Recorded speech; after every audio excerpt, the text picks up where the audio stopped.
Let Century Management Solutions get you to your next medical appointment. They specialize in non-emergency medical transportation, connecting patients to care, safety, reliability, and on time. Their advanced technology platform seamlessly coordinates patients, healthcare providers, insurers, and transportation partners all in one powerful network. With over 200 trusted transportation providers, they deliver scalable solutions backed by real-time tracking and complete transparency. Go to SENTRYMS.com.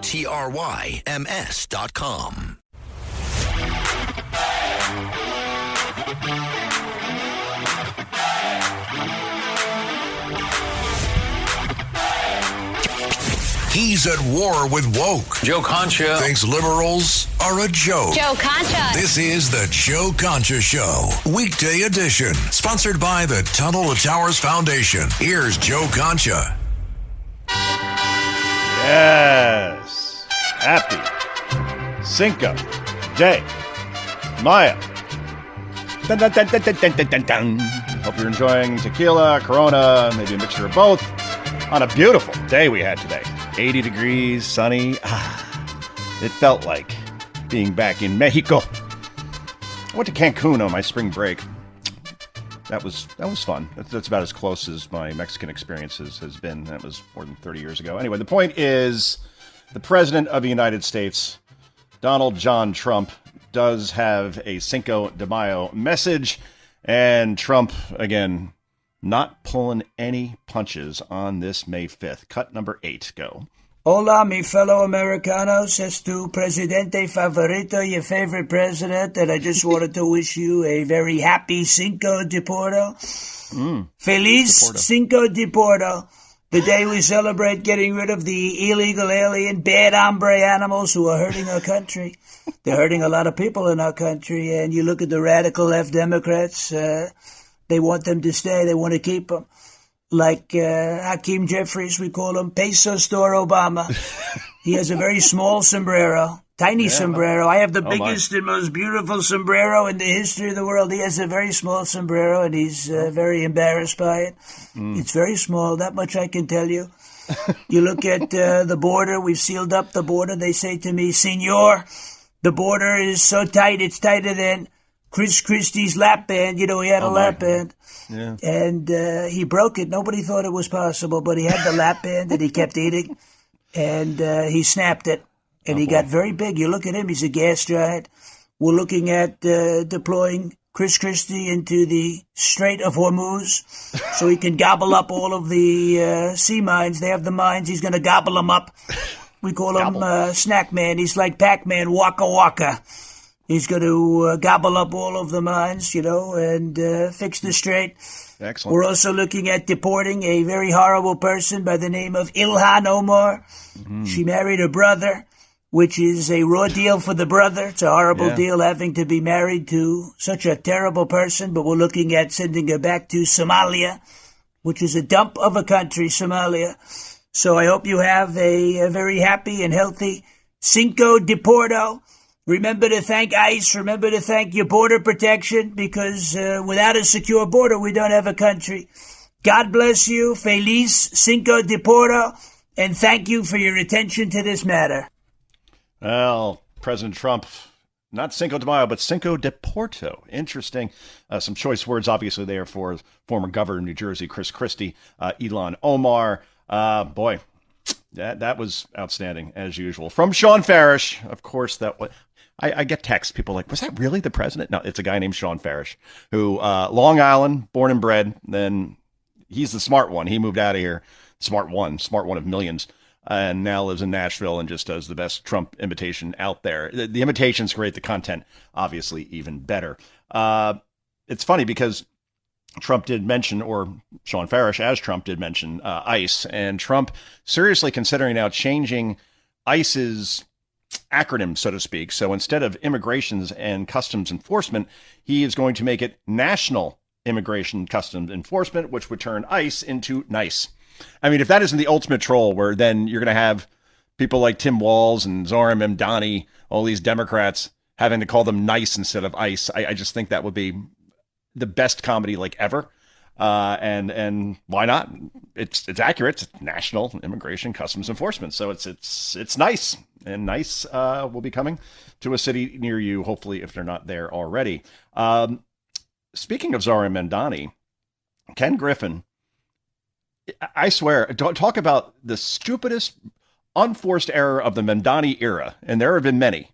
But when he did that video, and so smug and so cocky, saying we're going to raise taxes on people like Ken Griffin, and he goes outside of his penthouse on, I believe it's Park Avenue, and says, all right, well, this is his second home, and we're going to add a tax for people who have second homes in New York.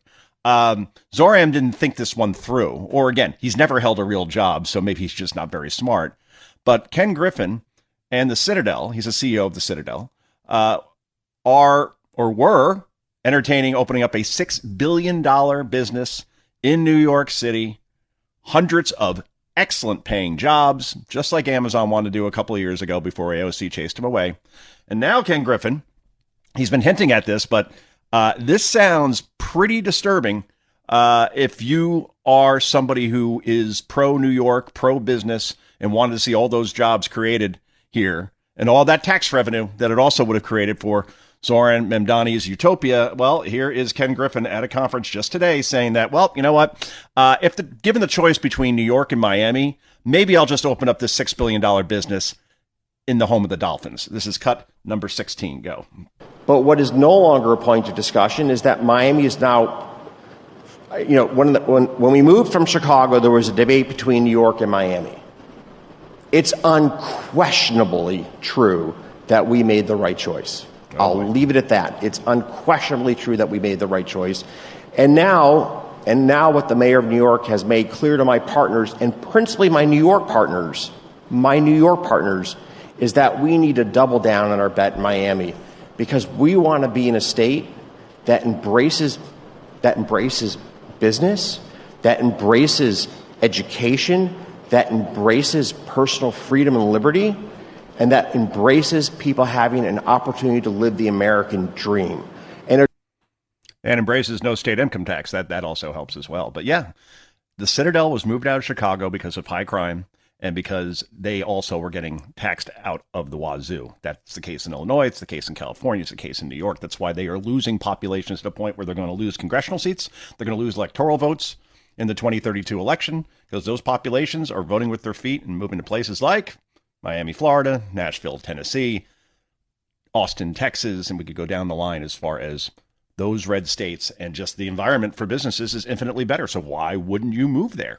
I'm sure Ken Griffin's employees will be thrilled to have this business opening in Miami, another one, instead of New York, just for the climate and the coastline alone. So anyway, Democrats, meanwhile, don't have much to run on in these midterms, except that, again, here we are. 16 days since Donald Trump was nearly assassinated again. And here is Fred Flintstone, Jackie Gleason, whatever you want to call him, J.B. Pritzker, the governor of Illinois, the guy who lost the Citadel and Ken Griffin because of high taxes in that state, talking about how Trump is responsible for violent rhetoric in this country. Trump, but not Pritzker, which we'll get to in a moment. Cut number 17, go. I think the environment, look, our leaders set the tone in this country. And I think that the president of the United States has set a tone where political violence is okay. He's advocated it himself before. It's a terrible thing. So why is he the one getting nearly assassinated? That's what I'm saying. He's experienced the other side of that. We got to stand up against this. We need to be speaking out against political violence. Okay, Kev, that's good. Trump, why is he the only one getting shot at then? 3 times. I don't see many Democrats being taken out like Steve Scalise nearly was. Rand Paul beaten within an inch of his life on his own front yard. I could go on and on as far as the Tesla dealerships. And because Elon Musk was aligned with Trump, firebombing Tesla dealerships, shooting at Tesla dealerships.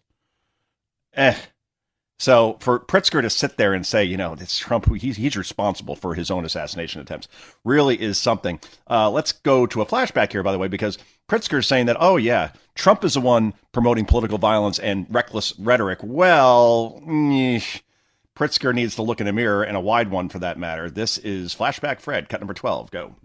We're living in a world that looks a whole lot like the early 30s in Germany. Yeah. Oh. And, people on the right, attacked me and said, how dare you? How dare you? People on the left were quiet and didn't back it up. Now, what do you know? 12 months later, a lot more people anyway, among Democrats are saying, yeah, this feels like Germany in the 1930s. And of course, Republicans just won't own it. No, they won't own it. What do you have to back that up exactly, JB? And again, he says these things.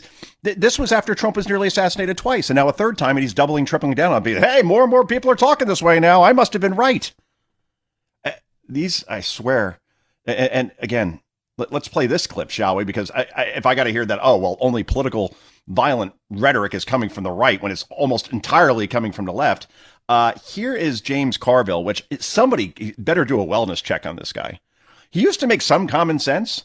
Like back in the 90s, he was famous for It's the Economy's Stupid when he advised Bill Clinton's campaign, which, boy, this guy has done more victory laps over that victory in 92, where Bill Clinton won the presidency with 43% of the vote. All right, not exactly a landslide. And Ross Perot, if he isn't in that race, maybe George H.W. Bush does win re-election. Didn't help that a recession had hit a couple months before that election. But, enough with the whole, wow, he was the brains behind Bill Clinton. Again, 43% of the vote, the lowest percent of any president winning in the modern era. So, again, so Carville ever since has been living off of this now for many, many decades. But now he's just become this angry, really vile person who just sits there and does these videos all day talking about how horrible Trump is. And here he compares Trump to looking like a scrotum, which, again, if there's one face on this planet that looks like a scrotum, it's James Carville's. Anyway, let's play cut number 6. Go. When I see his face, it reminds me of the backside of my husband's. Yeah, that's what it is. You look like the backside of a sack. That's what you are, Trump. Sack. No wonder Lindsey Graham's always trying to lick your face. What the hell?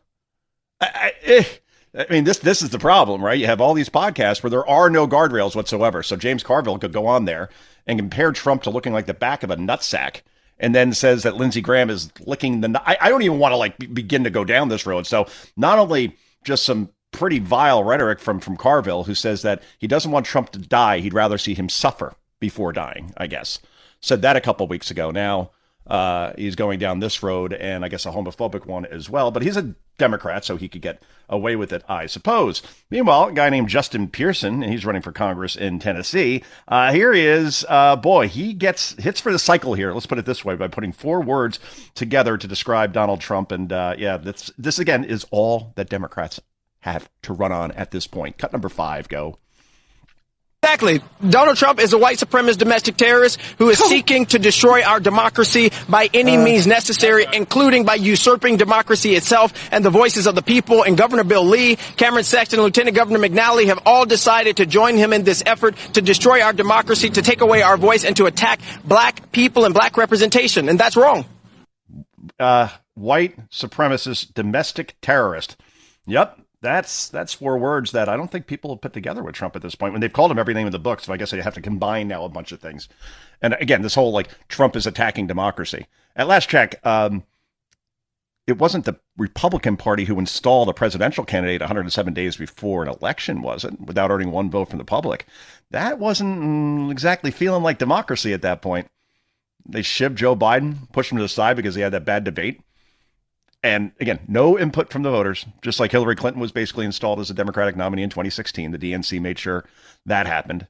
Even Joe Biden, 2020, he got crushed in Iowa and in New Hampshire. He finished 5th and he finished 4th. And then the C's parted and everybody just decided to drop out. I don't know what was promised exactly, but again, he wins South Carolina. Everybody's like, I guess it's over. And Biden was put in, obviously, for the name recognition of being vice president. And I guess he could be sold as a moderate when an Elizabeth Warren or a Pete Buttigieg could not. But anyway, before I go off on a tangent here, before we go to break, Marjorie Taylor Greene, this person really, really wants to be hired either by A, The View, or B, CNN. But now her whole shtick, her shtick before, I guess, was blaming, wildfires in California on Jewish space lasers. Seriously. So I've been criticizing her from day one, even when she was completely and totally pro-Trump, because I think she's absolutely stupid and completely nuts.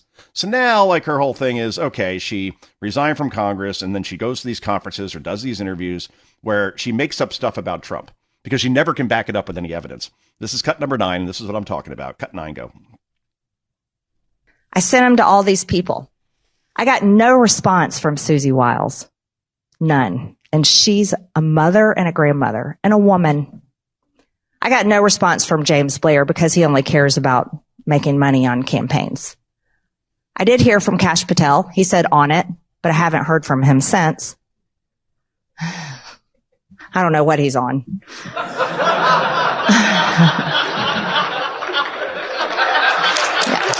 Yeah, that's good, Kev. And I should have set that up a little bit better. She is claiming that Trump said if her son died, he would deserve it because Marjorie had abandoned Trump. And she said it was in a text message. So when people ask, oh, okay, can you show us the text messages that where Trump says that? And she's like, no, I'm not going to do that because they don't exist. What a phony. Anyway, it is Cinco de Mayo night here on Concha at Night. Back with so much more. This is the Joe Concha Show, weekday edition. Joe Concha. Sponsored by the Tunnel to Towers Foundation.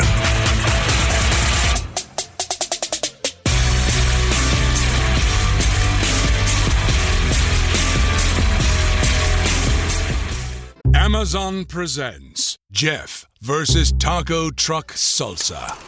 Whether it's Verde, Roja, or the orange one.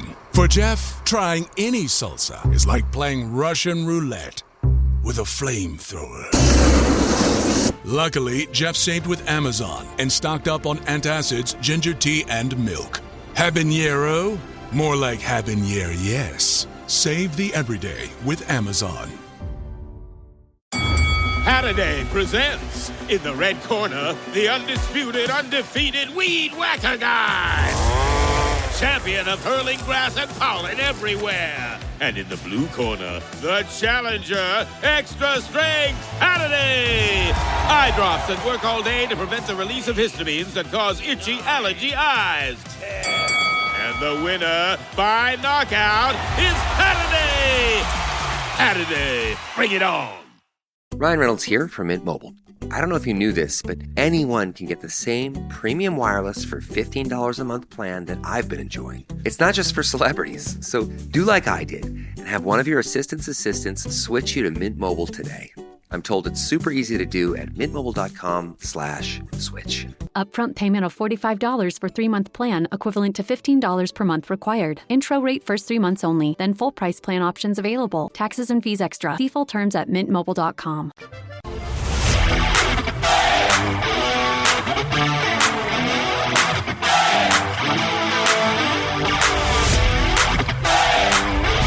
This is the Joe Concha Show, weekday edition, sponsored by the Tunnel to Towers Foundation. Here's Joe Concha.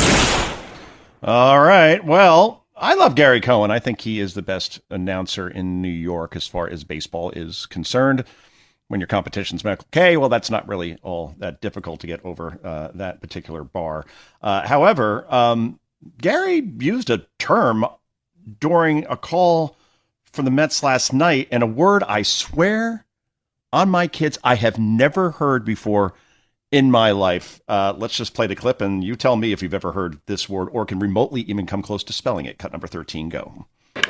Grissom pokes one down the right field line, and Bench dives and makes a fantastic catch. Oh, wow. Carson Bench with a pulchritudinous play, and there are 2 men down in the 9th. I'm not going to say it was pulchritudinous, but I'm going to take your word for it. That was an amazing play. Wow, what a great jump he got, and wow, how he closes on the baseball.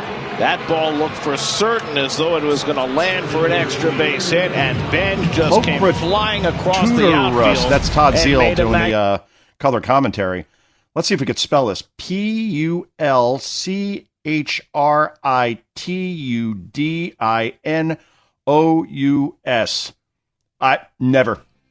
It exists, don't get me wrong, but I don't know if Gary was just trying to sound like the smartest guy in the room, or that was some sort of inside joke that no one can quite identify. But either way, we're playing it here, so I guess it was effective on some level. Anyway, it is Cinco de Mayo. This is Joe Concha. Back with so much more in just a moment. Vamonos.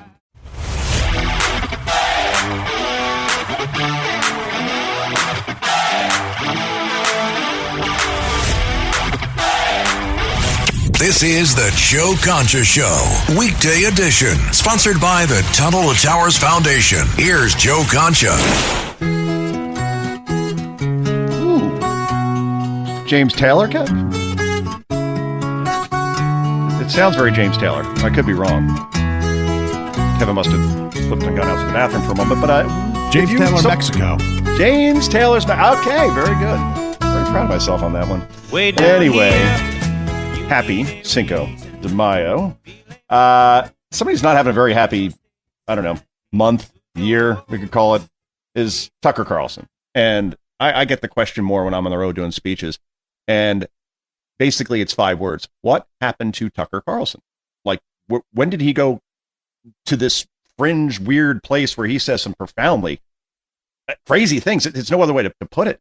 He does an interview with the New York Times where he talks about how Trump has supernatural powers and the ability to cast spells on people to make them believe things they otherwise would not believe. And I thought he was joking. I was waiting for the Patton Tucker cackle, the laugh. Nope, he was serious.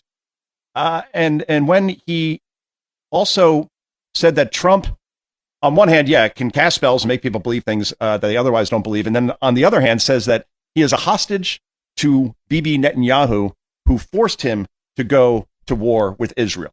So, this is how the narrative changes. At first, Putin owns Trump. I guess now Netanyahu owns Trump. I think we probably learned by now that nobody owns Trump.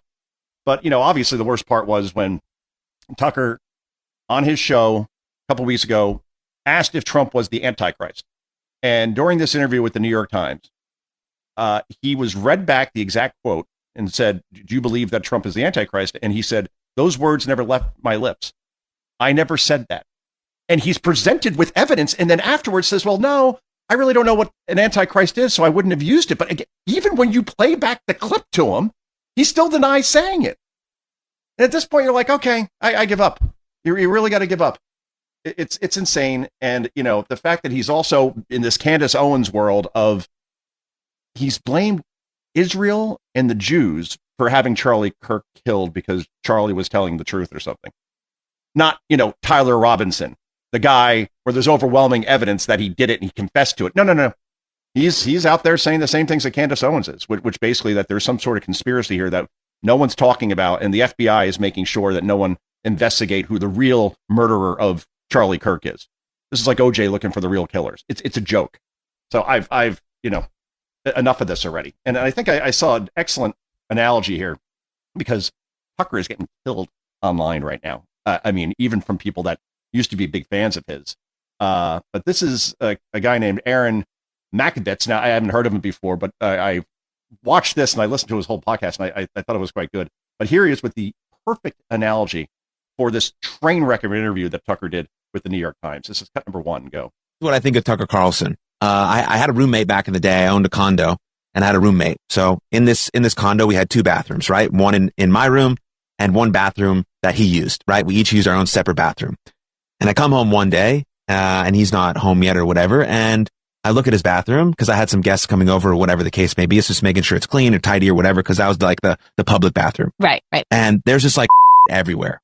Like it's on the seat. Like it was just like a gnarly poo. Like it's just like there's like poo stains and just like it looks gross, right? Enjoy your dinner. And so I waited. I didn't clean it. I waited for him to come home, and I was like, "Hey man, can you clean your bathroom like before we have people over?"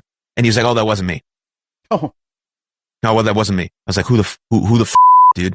Where there's only 2 of us that live here, and I don't use that bathroom." He's like, "Oh, it wasn't me." Did he have people over? Maybe. No, he didn't have anyone over. He just kept claiming it wasn't me. So I was like, whatever, dude, I'll clean it. That's exactly what I think of Tucker Carlson. Yeah, the gaslighting. It wasn't me. It wasn't me. And yet he's everywhere. It's so true. Yeah. I didn't know where you were going with that, but that is it's such a good analogy. You called Trump the Antichrist. Nope, I never said that. Here's the tape of you saying it. Nope, those words did not leave my mouth. What do you think? Like AI, like incorporated them in? Like, again, just own it, dude. You could say, I do hours upon hours of broadcasting every week. And I can't remember everything I said. And if I did say it, oh yeah, I forgot about it. And yes, I believe this or whatever. Don't say it didn't happen when the evidence is literally presented to you.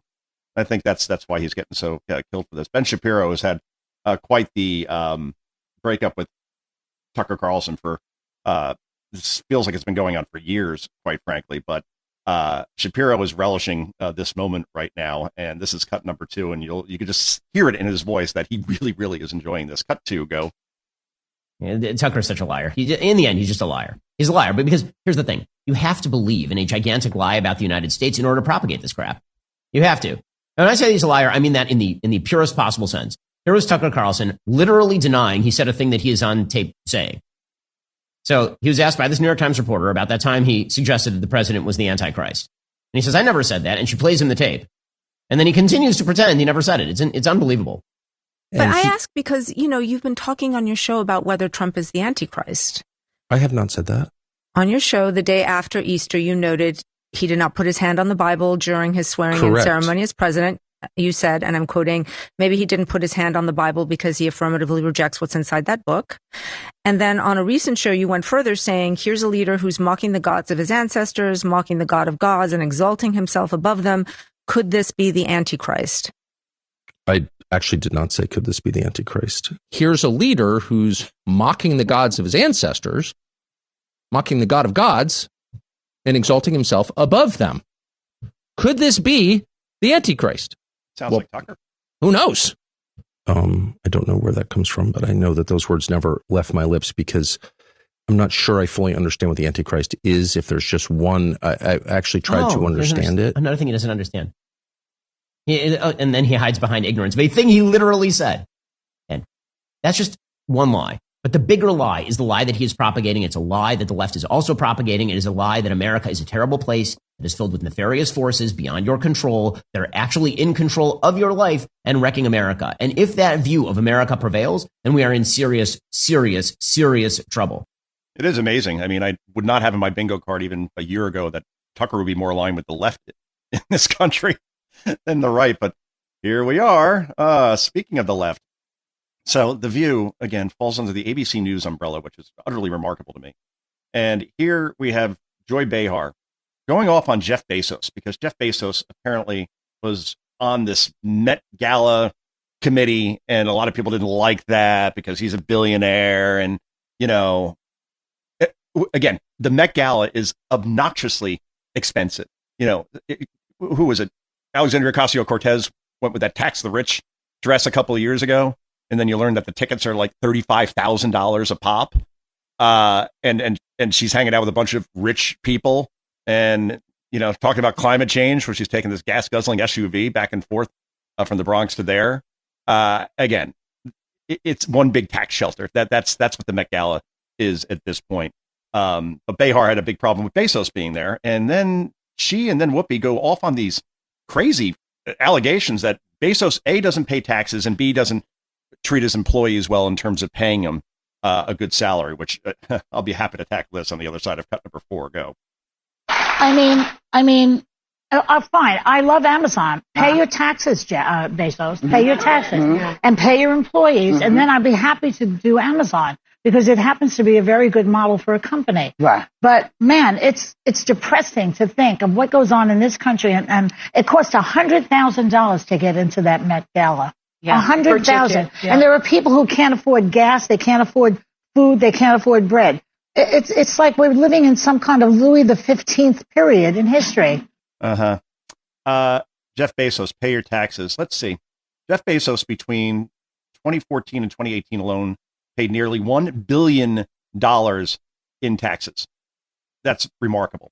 In 2011, he didn't pay taxes because I guess the company may have lost money, or he reinvested money that he made back into it. And then on the other side of that, the company didn't make money. Therefore, if you're not making money, you don't pay taxes on it.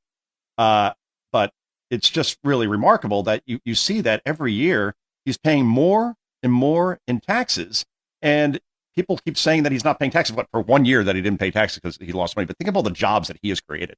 How Amazon has been a complete game changer as far as the way we shop, where I don't go to stores. For food, yes, and that's the extent of it. Everything I get is through Amazon. It's one of the great businesses ever to open in this country, employs thousands upon thousands of people. And, pay your employees. Amazon employees, on average, make far more than most other Fortune 100 companies. It's really just that simple. So I don't know what they're talking about, but Whoopi, same thing, has to piggyback on this. And again, these are women that make 7 figures to sit around a table and lie. That's what they get to do. And they're pontificating, oh, people can't afford gas and they can't afford to go to the Met Gala. Well, I'm pretty sure you can. How many charities have you worked lately? When was the last time you saw any of these gals at a soup kitchen? Doesn't exist. Anyway, go with the Whoopi Goldberg cut there, Kevin, cut number whatever, go. And aside from the controversy, and I'm like you, I also like my Amazon, and I want him to pay his people. That's all. I want him to make the company better because they're slipping. They're slipping. So I want him to pay I want him to pay the company's taxes. That's what I want. I have no truck with those people who dressed up. I think it's great to have. Yeah, just have that. Somebody like him needs to pay, and these billionaires. Amazon is slipping, because in the past year the stock is up. Let's see, 47% year over year. They're not slipping. They're only getting bigger. They're only getting better. Again, they could just go on there and lie and say whatever they want. And when the show used to have somewhat of a conservative on there, maybe they would get challenged on this. Now it's just 5 hens all agreeing with each other, and that makes for boring TV. No question about that. Meanwhile, you got to hear this because this is utterly remarkable. I mean, I cannot get over the fact that we have people in this country that actually talk like this and may even get elected into office. But, well, here we are, I guess, again, where Abdul El Sayed, right? This guy is running for Senate in Michigan. Michigan's a state that Donald Trump won twice, probably 3 times, maybe not. Who knows? We'll talk about that another time. So it's a purple state, right? Not necessarily red, not necessarily blue. But this maniac, he is like the Zohar Memdani, except he is running for Senate as opposed to mayor. And here he's just talking about, okay, this is why you should elect me. Oh, is it to bring down prices? Is it to make the world a better place, make it a safer place? No, it's all about put me in so I can impeach Trump. That's all they're running on. Cut number 3, go. When people ask you questions about, say, like impeachment, what do you say? I think he should be impeached because he has done things that are wrong. In the meantime, he is the president of the United States, and pretending like he is not would be a ridiculous thing if you're actually trying to get things done in this country. I do not think he should be president of the United States. I think he's done impeachable things. Obviously, as a future senator, I'm not in a position to impeach. But when they make the case about the impeachable things I have seen with my own eyes, I will vote accordingly. All right, Kev, that's good. Here's the thing. He's saying, okay, he should be impeached. He's done impeachable things. I've seen it with my own eyes. Could the person running that interview ask, what specifically would you impeach him on?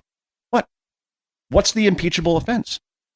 And by the way, you understand also that even if you impeach him in the House, which only takes a majority vote, you still need 2/3 of the Senate for removal, which will never, ever, ever, ever happen. So it's all, again, one big waste of time.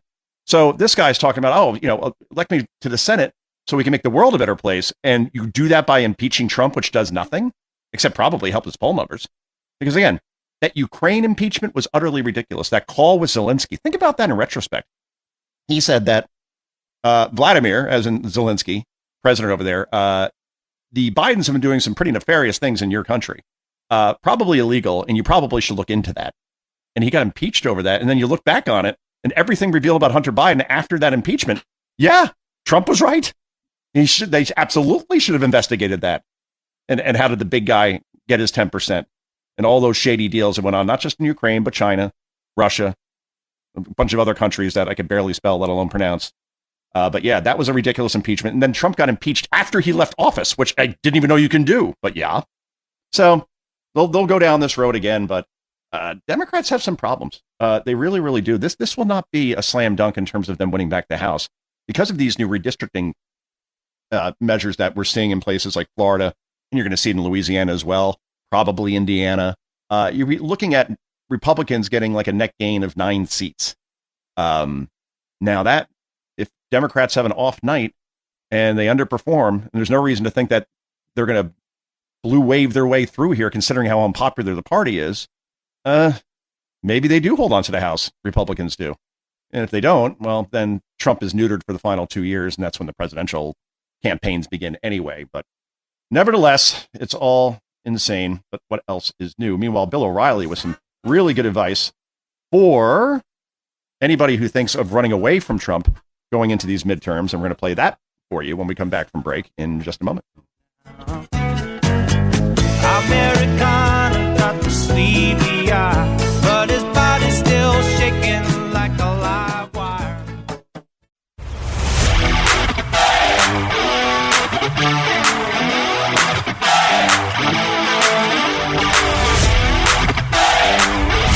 This is the Joe Concha Show, weekday edition, sponsored by the Tunnel to Towers Foundation. Here's Joe Concha. Welcome back, everybody. So, Harry Enton, he is a pollster over on CNN, very demonstrative guy.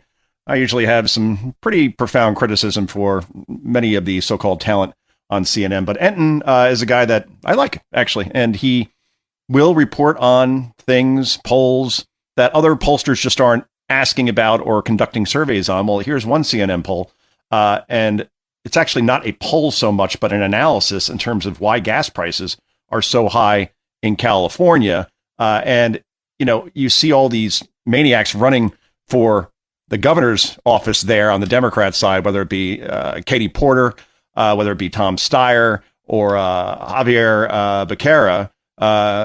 All these guys just blame Trump for the high gas prices in California when no. It's definitely not just the Iran war and Trump, but also all the regulations and all the taxes that they have going on out there. Anyway, Harry explains it better than I do. Cut number 14, go. Oh, my goodness gracious. I mean, just take a look at the price of gasoline for a gallon of gas. The national average right now is $4.48, but you think that's bad. Go out to the left coast. Top in the United States, $6.13. There's even a gas station out there where the cost is about $10 per gallon. And of course, if you've ever been out there, you always know that the prices in California for a gallon of gas are just simply put absolutely outrageous, running well ahead of the national average. The folks in California really getting hurt by this increase in gas prices. Part of the reason for that is they have a higher gas tax, right? That's exactly right. One of the big reasons why you see this big difference right here is, in fact, the gas tax out in California, and our partners at USA Facts help provide this data for us. Take a look here, the state gas tax and fees per gallon. You know, in the average state, it's 33 cents. California, again, the top in the nation, more than double that. It's 71 cents. Now, Johnny B., the quick math here is what, a difference of 38 cents? That's a tough one. That's a tough one to do in your head, but yes, 38. Yes, it's 38. I know, it's very, very difficult. My math lessons, you're trying to work this morning. Okay, 38 cents. You know, a decade ago, the difference here was just This is the thing. If I got to hear Gavin Newsom, Kamala Harris, you know, boy, they're the front runners for the Democratic nomination right now. Well, guess what? You got to defend that. And Gavin Newsom had a train wreck of an interview with Bill Maher on Friday night when he was challenged on these things, because Newsom keeps saying, well, we have the fourth largest economy in the world, the state of California. More and more people are coming here. They want to start businesses here. And it's just all lies. And you look at all the self-induced harm that California and its governor in particular have done as far as homelessness, all the billions spent on that. They haven't solved that problem. $231 billion for a train that isn't being built. And now, obviously, you hear about gas prices here and the highest unemployment rate in the country as well, California. So again, if Gavin Newsom wants to make America just like California, okay, you want to run on that message, you ain't going to win, especially when you come across as so phony. Before we go, Marco Rubio filled in for Caroline Leavitt, who is on maternity leave today, and he challenged the United Nations just to do one very simple task. Before we go, this is cut number 15, go. Some slight adjustments to the language, but I don't know if it'll avoid a veto or not, but the language isn't very complicated. And I think it's a real test for the UN, right? As a function, as something that functions that can solve global problems. What is the purpose of the UN? The UN was supposed to be a place where you could peacefully resolve global conflict. Right now you have a country who is unlawfully, criminally, and illegally taking possession of an international waterway and blowing up commercial vessels and putting mines in the water. I don't know if people appreciate how outrageous this is, how unacceptable it is that any country would fire and try to sink commercial vessels or put mines in the water. Both of these things are illegal.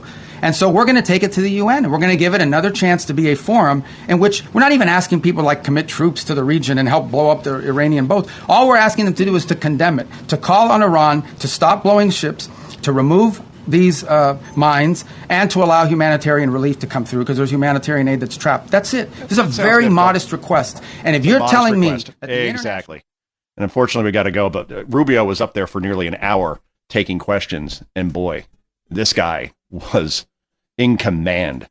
And again, I wrote a story on Sunday, Washington Examiner. Marco Rubio right now, if you were to pick one candidate who would be the strongest candidate to run on the Republican side, it's Marco Rubio. No offense to J.D. Vance, but right now, I think Rubio has a crossover appeal that perhaps Vance does not. Anyway, this has been Concha at Night. This is Joe Concha. Of course, we're back tomorrow night, 9 p.m. Eastern Time on WABC and on stations around the country.